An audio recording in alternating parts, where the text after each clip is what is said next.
Bismillahirrahmanirrahim. Dear students, Assalamu alaikum.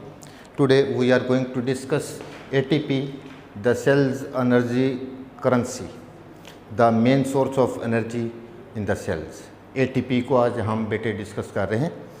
तो इसमें ATP was first of all discovered by Carl Lohmann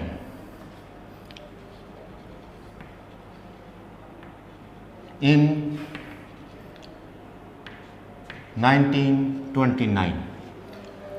Karl Lohmann ने सबसे पहले इसको डिस्कवर किया बेटे in 1929 and was proposed to be the energy transfer molecule by Fritz Lipmann. और Fritz Lipmann ने यह बताया कि ये एनर्जी ट्रांसफ़र मॉलिक्यूल है in fridge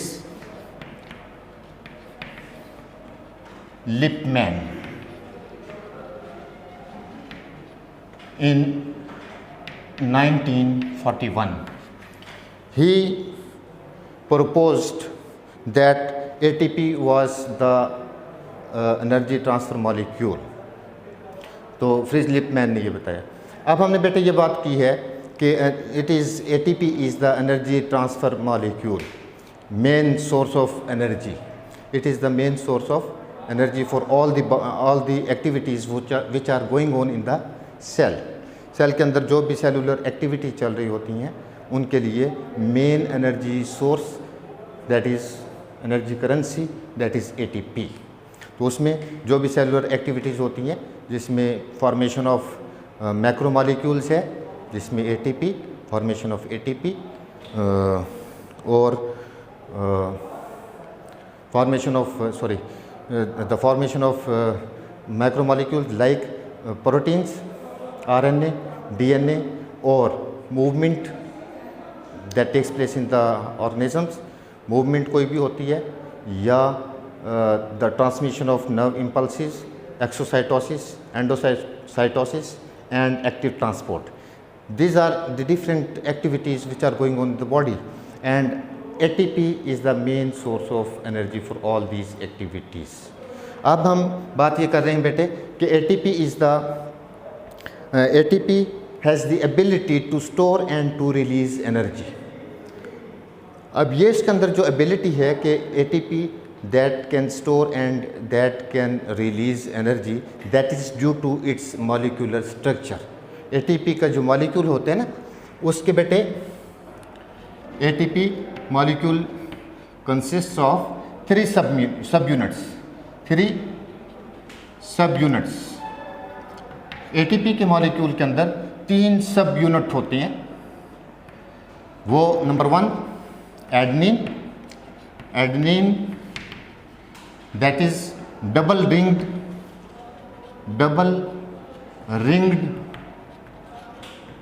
nitrogenous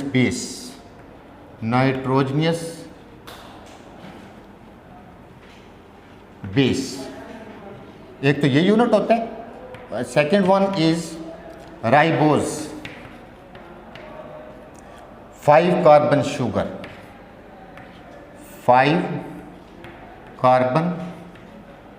sugar pentose भी कहलाता है ये पेंटोज.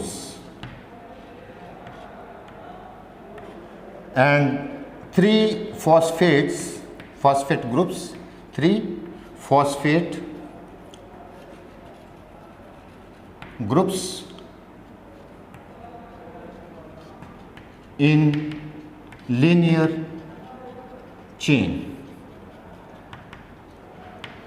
तो ये 3 सब यूनिट्स हैं. दीज आर द 3 सब units of the ATP molecule. ATP का मॉलिक्यूल हम इधर बनाते हैं बेटे. इसमें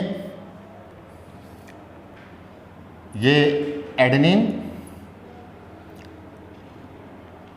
डबल रिंग्ड नाइट्रोजनियस बेस हमने बात की है कि डबल रिंग्ड नाइट्रोजनियस बेस होता है ये adenine and this is pentose sugar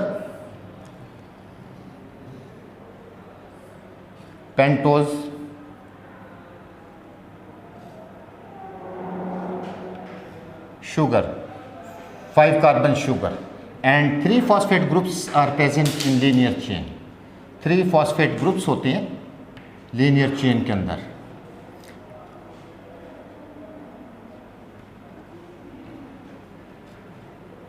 ये स्ट्रक्चर है बेटे एटीपी का। This is adenine, ribose 5 carbon sugar. ये double ringed nitrogenous base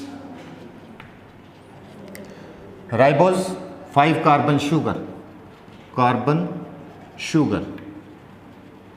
and these three phosphate groups are present in linear chain. This is the structure of ATP. इसमें बेटे adenine when combines with ribose then it becomes adenosine. ये adenosine बन जाते हैं, adenosine.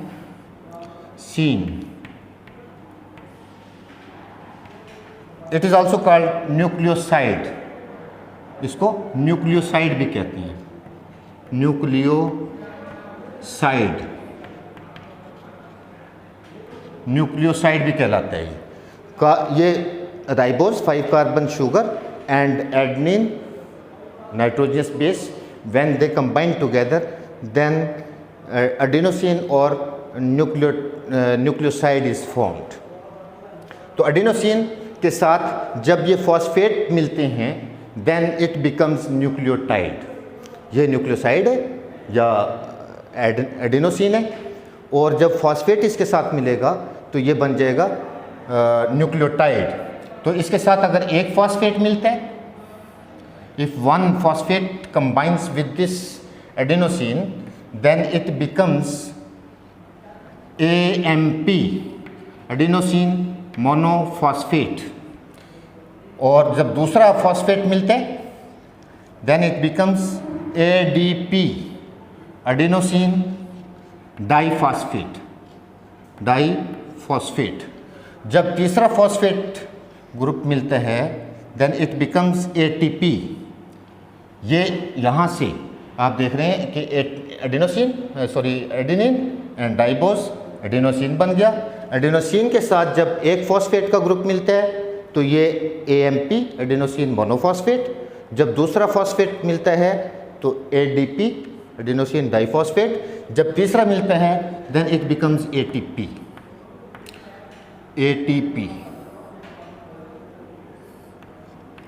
तो इस तरह से this is the structure of ATP। अब हम बात ये कर रहे हैं बेटे कि ये हाई एनर्जी मॉलिक्यूल होते हैं and the main source of energy in the cells. तो इसमें जो ये बेटे बॉन्ड्स होते हैं, the covalent bond that connects the two phosphates, ये जो दो फॉस्फेट को कनेक्ट किए होता है bond, that is the covalent bond and this is represented by this sign. It is called tilde. अलिफ मद आ जैसे होता है, ऐसे आम जैसे हम लिखते हैं, तो ये आ इस बनाने के लिए अलिफ के ऊपर जो मद से लगाते हैं, इस तरह से ये इस किस्म का साइन होता है। This is called tilde and this is covalent bond and this is high energy bond. When this bond breaks, जब ये टूटता है, large amount of energy is produced, तो एनर्जी पैदा होती है। तो उसमें energy that is 7.3 kilo calories of energy is produced per mole of ATP। तो ये एनर्जी पैदा होती है। तो इसमें आमतौर पर इन कॉमन रिएक्शंस में बेटे, कॉमन रिएक्शन आमतौर पर नॉर्मली जो रिएक्शंस हो रहे होते हैं उनके अंदर this the outermost of the two high energy bonds, outer most of the to का मतलब है कि ये जो दो हैं हाई एनर्जी बॉन्ड्स, उनमें से बाहर वाला, the outermost of the two high energy bond that breaks and that then ATP is then converted into ADP। इसके असल में ये हाइड्रोलिसिस होती है बेटे in the presence of water इसके साथ मिलता है और इसकी हाइड्रोलिसिस होती है and as a result ADP is formed, and one inorganic phosphate that is released, and energy that is 7.3 kilocalories per mole is also released. तो आम जो रिएक्शंस होते हैं उनके अंदर तो एटीपी का last bond, only the outermost कहते हैं, दो हैं ये, या outer bond of the two ये कहते हैं कि outermost bond of the two high energy bond that breaks only in common reactions. Normally जो रिएक्शंस हो रहे होते हैं तो उनके अंदर सिर्फ एटीपी से एडीपी बनता है और एनर्जी रिलीज होती है, तो that is 7.3 kilo calories of energy that is produced. लेकिन कुछ रिएक्शंस के अंदर, इन सम रिएक्शंस, कुछ रिएक्शंस के अंदर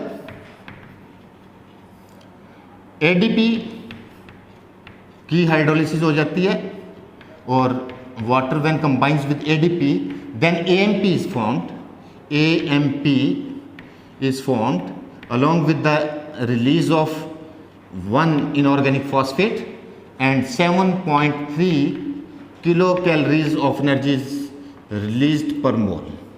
वही एनर्जी रिलीज होती है। अगर ADP कन्वर्ट होता है AMP में तो उसमें भी 7.3 किलो कैलोरीज एनर्जी ही रिलीज होती है। तो आमतौर पर कॉमन रिएक्शंस के अंदर ATP से ADP बनता है, ADP बनता है तो उसमें 7.3 किलो कैलोरीज एनर्जी इस्तेमाल होती रिलीज होती है। सिमिलरली अगर कुछ रिएक्शंस के अंदर ADP कन्वर्ट होता है इनटू AMP तो उसमें भी 7.3 kilo calories of energy is produced. अब बेटे सेल्स कॉन्टीन्यूसली रिसाइकल, अब ये हमने ये तो बता दिया कि वो एनर्जी रिलीज होती है और फिर उस एनर्जी से मुख्तलिफ़ किस्म की activities they are performed in the cells and in the body. तो ये तो हमने बता दिया कि ATP से एनर्जी रिलीज़ होती रहती है, लेकिन cells continuously they recycle the ADP को सेल्स कंटिन्यूसली रिसाइकल करते रहते हैं। वो रिसाइकल करते हैं तो क्या होता है ड्यूरिंग द रिसाइकल कि ADP को then the cells they join the ADP with PI, phosphate के साथ वो ADP को मिलाते हैं and then they regenerate ATP again, वो दोबारा ATP को बनाते रहते हैं। ये रिसाइकल का प्रोसेस चलता रहता है, सेल्स ने इस्तेमाल करते हैं। वो जब ATP को की ब्रेकडाउन होती है तो उससे एनर्जी पैदा होती है, और जब सेल्स फिर उसको रिसाइकल भी करते रहते हैं, रिसाइकल करते हैं तो ATP दोबारा से भी जनरेट करते रहते हैं। तो इसमें जब रीजनरेट करते हैं ATP को, they utilise the energy that is obtained from the oxidation of food stuff. जो फूड स्टफ़ होता है, जो फूड ली होती है उसकी ऑक्सीडेशन होती है, उसके साथ ऑक्सीजन मिलती है और उसकी ऑक्सीडेशन से फिर एनर्जी पैदा होती है। That energy is then utilized to form the ATP again, and that to form the ATP from ADP से ATP बनाने के लिए 7.3 kilo calories energy is used to regenerate the ATP again.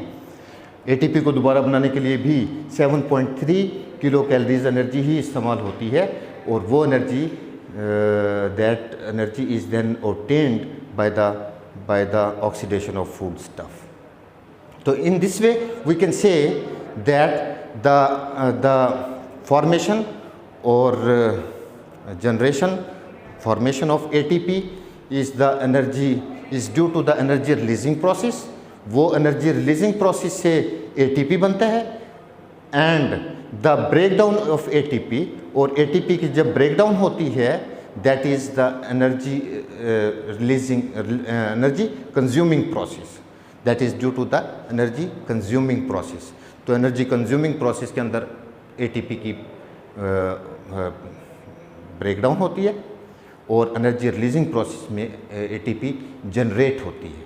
In this way we can say that ATP act as a energy transfer molecule in different chemical reactions.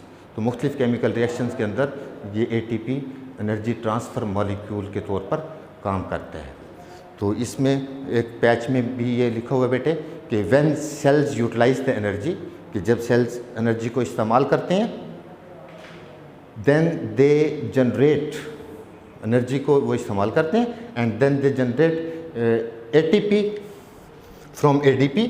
वो ADP से when they utilise the energy and form ATP from ADP, ADP से ATP बनाएं, और ADP from AMP या AMP से वो जब ADP बनाएं, then they are really utilising the energy, वो एनर्जी इस्तेमाल कर रहे हैं, and that energy is then they are in actual they are storing the energy. वो असल में क्या कर रहे हैं कि एडीपी से एटीपी बना रहे हैं, एनर्जी इस्तेमाल कर रहे हैं, वो एनर्जी फूड स्टफ से आई है, और एडीपी से एटीपी बन गया तो वो स्टोर कर रहे हैं एनर्जी को। तो they are storing energy when they form ATP from ADP और ADP from AMP, they are really storing energy in the same way as we put money in the bank. जैसे currency को हम bank के अंदर store करते हैं, रखते हैं, in the same way the cells they store energy for the by forming ADP और एटीपी। तो इस तरह से सेल्स के अंदर एनर्जी स्टोर होती रहती है। This is all about the topic. Okay, I hope you got it. Okay, thank you very much.